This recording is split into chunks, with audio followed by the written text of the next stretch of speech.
Hello, beginning guitar lessons. This is lesson 4, and I'm going to focus on the C chord.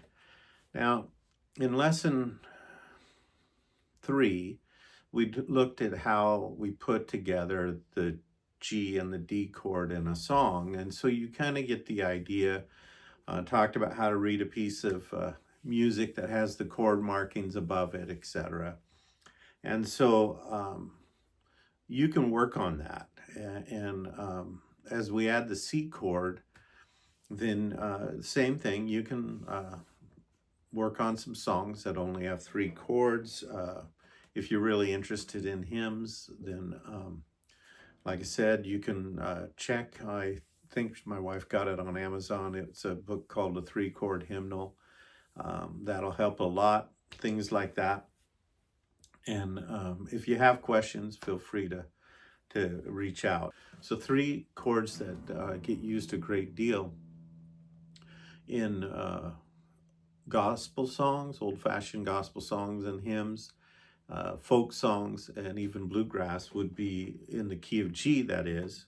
You would have a G chord, you would have your C chord, and you'd have your D chord. And those are very basic. See, I'm cheating on my G chord because that's how I like to play it.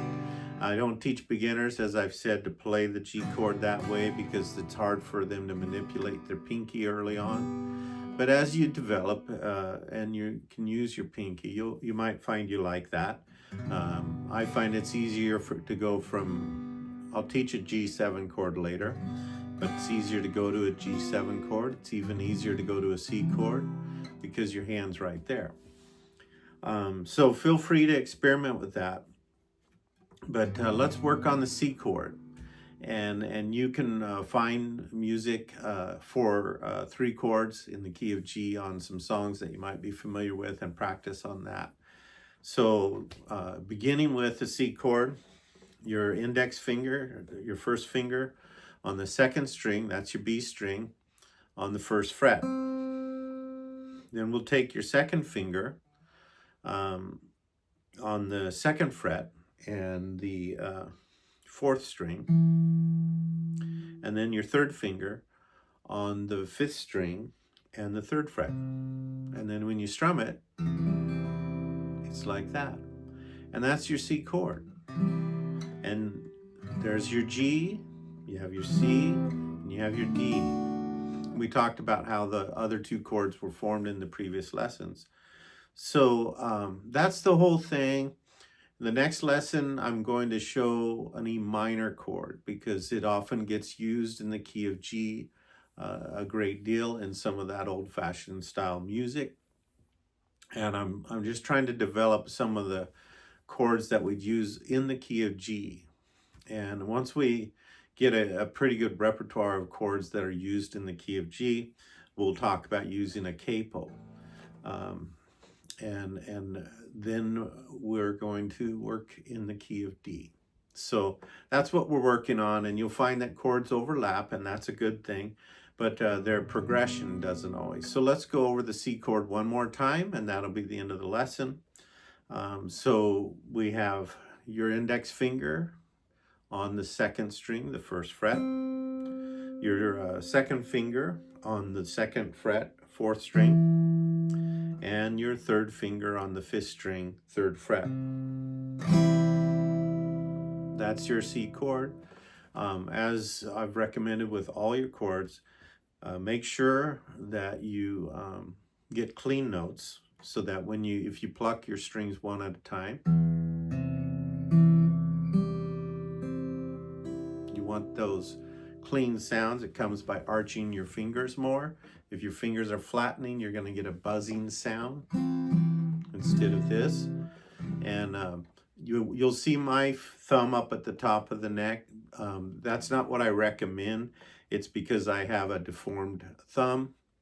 And if you try to do what I've done, maybe you'll end up with a strange thumb too.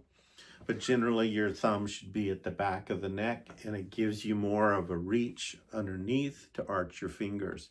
Because because of the way my thumb generally is, I'm pressing this bony part against the back of the neck. It has a callus on it. It's just how my hand is, you know. It wasn't always like that, but it is now. And so I want to make sure you know, a lot of guitar players, I see them wrapping their hand around the guitar neck.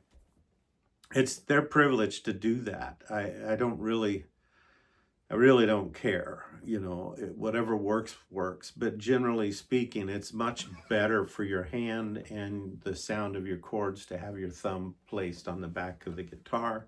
So a lot of those things, when I talk about them, I say they're subjective, meaning that everybody has a different opinion and what they like is different.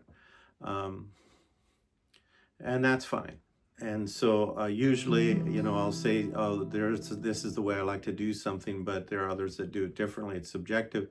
And I'll get some silly little message from someone telling me why their way is the only way to do something. That's absurd. And so as we're doing, just practice your strum with your thumb for now. You can develop it with a pick later.